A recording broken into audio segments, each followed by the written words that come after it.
Bonjour à tous, bienvenue sur Top Miniature Automobile. Petit changement de registre aujourd'hui, et quand je dis petit, le mot est faible, parce que je vais vous présenter une petite voiture, alors qui est déjà pas très grande à la base, c'est une petite voiture qui mesure 2,30 m en réel, donc pour vous dire, mais elle est encore plus petite chez Corgi à cette échelle-là, 1,43.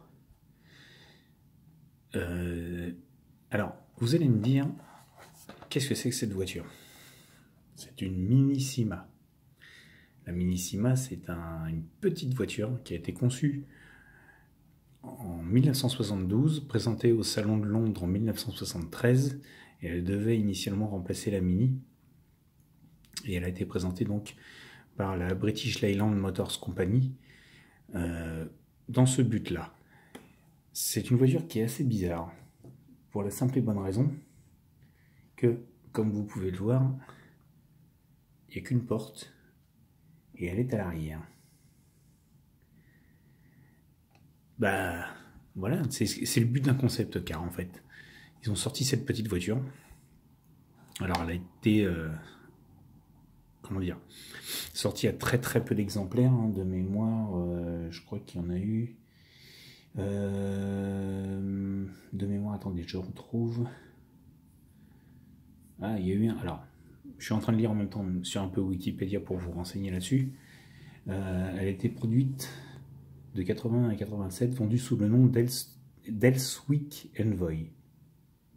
Voilà, donc c'était vraiment une petite voiture qui n'a pas été conçue à beaucoup d'exemplaires, je pense. Parce que c'est pas stipulé. Et moi, c'est une petite voiture que j'apprécie. Vous me direz, ça n'a rien à voir avec une grosse muscle car. Mais je sais pas pourquoi. Quand j'ai vu ce petit modèle, bah, j'ai craqué. Donc ça, c'est Corgi qui la présente. Vous voyez, elle est encore dans sa boîte d'origine. C'est un jouet qui date de 1975. La boîte est impeccable. Et là, vous voyez, 1975. Et là, donc, vous avez un petit descriptif. Alors, l'avantage chez Corgi, c'est que vous aviez de l'anglais, de l'allemand et du français. Et là, vous avez donc un petit descriptif de la voiture pour vous expliquer ce qu'elle est. Elle avait été conçue pour se garer sur les bouts de trottoir. Vous savez, les arrondis des trottoirs où on ne pouvait pas mettre une voiture suffisamment grande initialement. Ça se présente comme ça, une Minissima. C'est beau, c'est pas beau, c'est votre avis. Petit moteur, 800 cm3. C'est tout ce que ça avait dans le ventre à l'époque. Mais c'était une petite voiture qui devait résoudre les problèmes de stationnement par sa fabrication. Et donc vous pouvez voir effectivement une seule porte arrière, donc on rentrait par la porte et on arrivait entre les deux sièges. Le pilote, donc, vu que c'est une voiture anglaise, et son passager.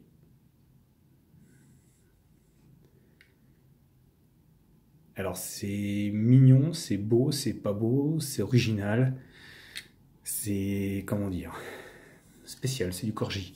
Non, je rigole, c'est du Minissima, c'est du British Leyland, typique.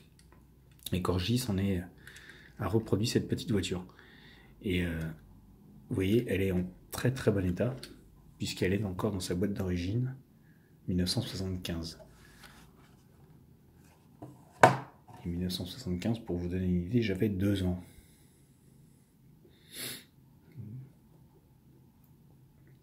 Donc, ça ne rajeunit pas.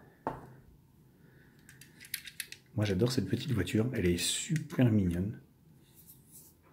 Ne me demandez pas pourquoi j'ai craqué sur cette mini caisse, cette mini bagnole, puisque ça n'a rien à voir avec les muscle cars, ça n'a rien à voir avec une grosse italienne, ça n'a rien à voir avec une grosse américaine, une grosse anglaise, une grosse allemande ou autre. C'est une petite anglaise, toute petite anglaise, de 1,30 m, je vous dis, de 1,29 m, avec la particularité. Alors imaginez un petit peu cette particularité si vous vous faites rentrer dans le cul par une bagnole normale, vous n'avez qu'une porte, vous êtes obligé de sortir par les fenêtres. C'est assez particulier. Ah ben, je voulais vous la présenter parce que je trouve ça super mignon. Corgi a bien reproduit cette petite voiture avec le blanc cassé et le vert en bas.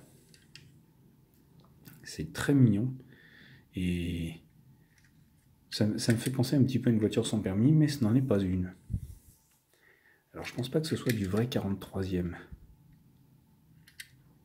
Voilà. J'avais jamais ouvert la boîte.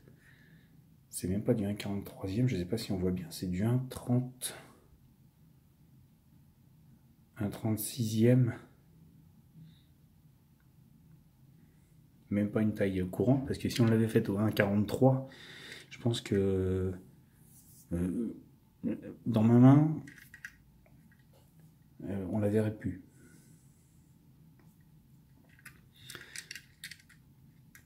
Originalité, efficacité.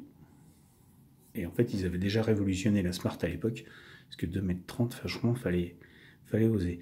Alors, je dis pas que c'était une voiture qui devait être produite en grosse quantité, mais je sais que, d'après ce que j'en avais lu, cette voiture avait été arrêtée pour un coût de production qui était assez cher. C'est pour ça qu'on en trouve vraiment très peu. Parce que le prix de vente aurait été vraiment très excessif s'ils avaient continué à la produire.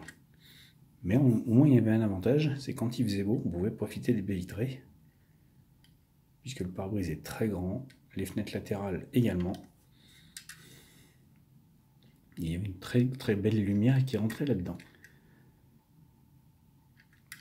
Alors bien sûr, comme c'est du 1,43, enfin 1,36, il n'y a pas de détail de châssis, pas de capot ouvrant, pas de détail de train avant, pas de détail de direction, etc., etc. Même le tableau de bord, bon bah, on voit juste une petite surface noire comme ça, mais bon. Voilà, je tenais juste à vous la présenter. J'adore cette petite voiture.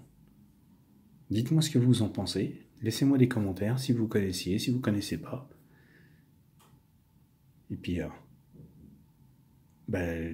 donnez-moi votre avis, ça m'intéresse. Et puis surtout, abonnez-vous à Top Miniature Automobile. Vous êtes les bienvenus. Sur ce, je vous laisse vous faire votre avis sur cette petite voiture, qui est très mignonne. Et n'hésitez pas, laissez-moi vos commentaires et abonnez-vous. A bientôt pour une nouvelle vidéo sur Top Miniature Automobile.